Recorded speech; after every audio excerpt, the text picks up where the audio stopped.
reforma processual que vai resolver, porque o advogado vai achar o jeito de levar e dizer que o caso dele é peculiar.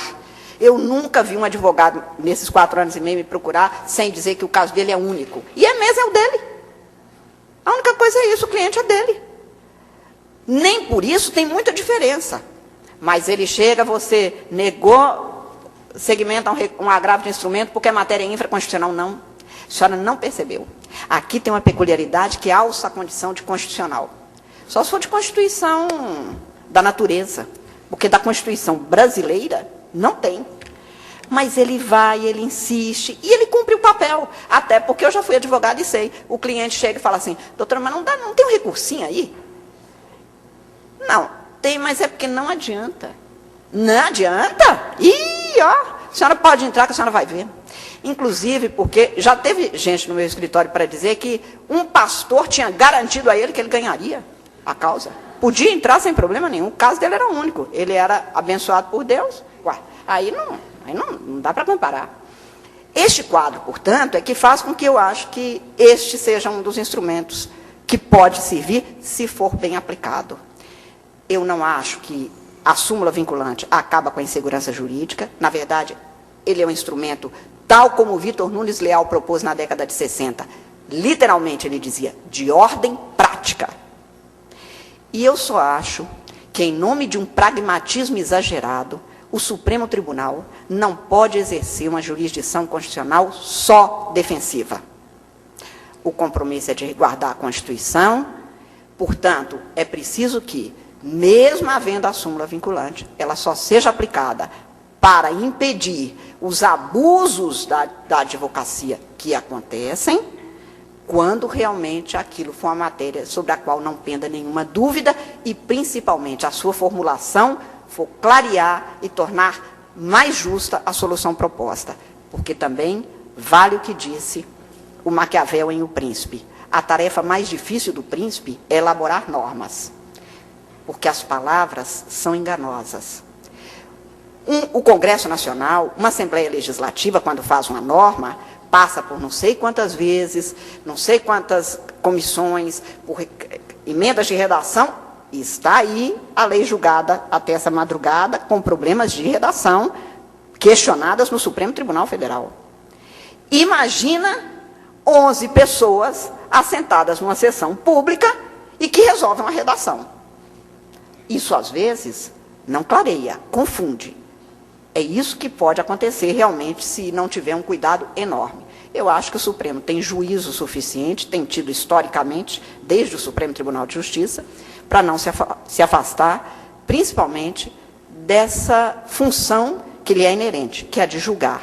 E que, para que se tenha uma justiça melhor, é que a súmula vinculante veio e, portanto, estando ela aí, vamos aplicar. Eu sempre digo que aos ex-juízes do Supremo, aos ex-ministros do Supremo, vou retirar o ministro Pertence, porque eu já fiz também uma declaração pública de amor, pelo amor de Deus, Eduardo e Evandro, não contem para a Sueli, porque foi público. Vou tirar o ministro Pertence, mas para dizer que os ministros do Supremo, que eram ministros do Supremo, sempre tiveram muito cuidado no trato dessas inovações e esperaram que as instituições, as competências do Supremo, fossem exercidas com todo cuidado para que a sociedade não tivesse sobressaltos. Nós vivemos uma época de sobressaltos. Eu digo que até em matéria tributária, eu digo, o princípio da não surpresa, quando muito pode chegar ao princípio do não sobressalto, porque é assim que a gente tem vivido diuturnamente. Um país como o nosso, que tem uma Constituição com quase 70 emendas constitucionais há menos de 22 anos da data da promulgação, não se pode dizer que está dormindo placidamente em berço esplêndido. É preciso, portanto, que o Supremo tenha este cuidado, mas é preciso também que os tribunais, ao aplicarem as súmulas, também levem em consideração os princípios éticos que devem nortear a função de julgar.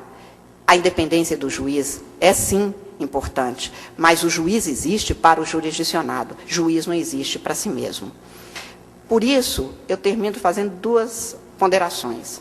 A primeira é de que eu acho que quanto mais nós tivermos a possibilidade de que cada cidadão, cada jurisdicionado, possa ter o seu caso julgado, obedecendo-se mesmo às singularidades verdadeiras, não criadas, para que ele se sinta tendo recebido a justiça, tanto melhor. Segundo, eu tenho ciência e consciência que nós não temos a menor condição de continuar com a justiça artesanal, caso por caso, mesmo que não sejam 75 milhões de ações em andamento ou de processos em andamento, mas que sejam 40. É um número exorbitante para uma sociedade que precisa de dar uma resposta rápida. E nunca tive ilusões de que justiça que tarda falha. Essa história de que justiça tarda, mas não falha, é mentira. A pessoa que está esperando o remédio, a pessoa que está esperando a escola para o filho, ela precisa disso, é para hoje, não é para daqui a muito tempo. Por tudo isso, é que eu acho que a súmula vinculante pode ser um dos instrumentos, mas ela não pode ser considerada isoladamente, ela não pode ser exercida com muita voracidade, pelo contrário, há de ser exercida parcimoniosamente. E eu acho que o Supremo Tribunal, como eu disse, desde o Supremo Tribunal de Justiça, tem dado o exemplo histórico de que tem tido esses cuidados. Eu, quanto mais exerço a função no tribunal, mas eu respeito cada um dos juízes que ali passaram, nem vou dizer dos mineiros, que foram exemplos de ética, trabalho, dedicação, e que, portanto, são um belo caminho para a gente continuar, pelo menos, tentando fazer o melhor. Se não fosse por mim, eu faria para merecer o ministro Sepúlveda pertence, e o que ele foi, e o que ele é. Mas a eles, aos ministros que passaram, eu acho que serve a lição de vida deles lá,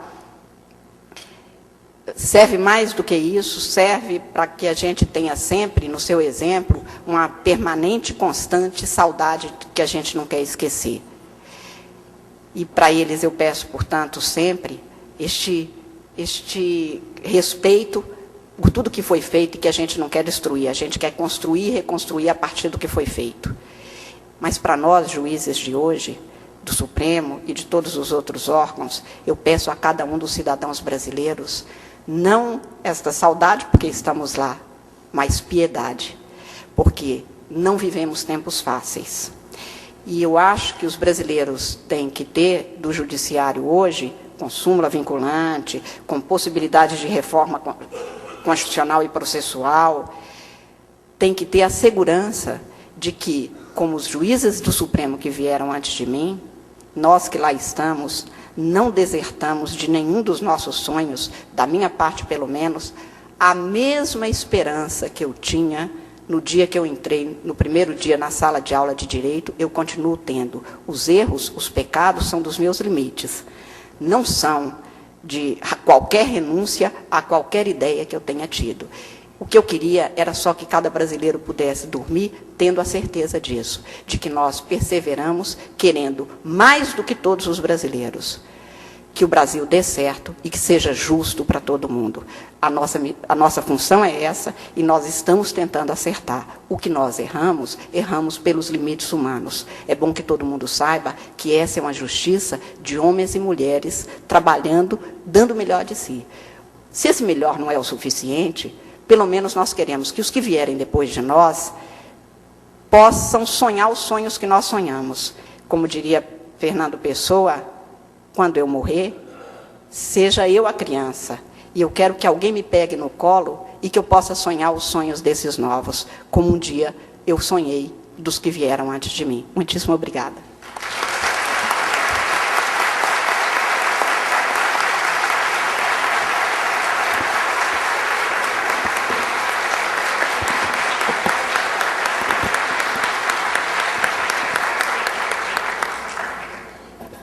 Sem mais considerações por hora, passo a palavra ao nosso debatedor, desembargador José Edgar Pena Amorim. Senhor presidente, meu caro colega, desembargador Fernando Brant, ilustre conferencista, ministra Carmen Lúcia, eu gostaria inicialmente de agradecer o convite que me foi formulado para ter a honra de participar dessa mesa como debatedor pelo Instituto Vitor Nunes Leal, eu faço na pessoa do ministro Pertence, e pela Escola Judicial Desembargador Edésio Fernandes, aqui representada pelo desembargador Fernando Brant.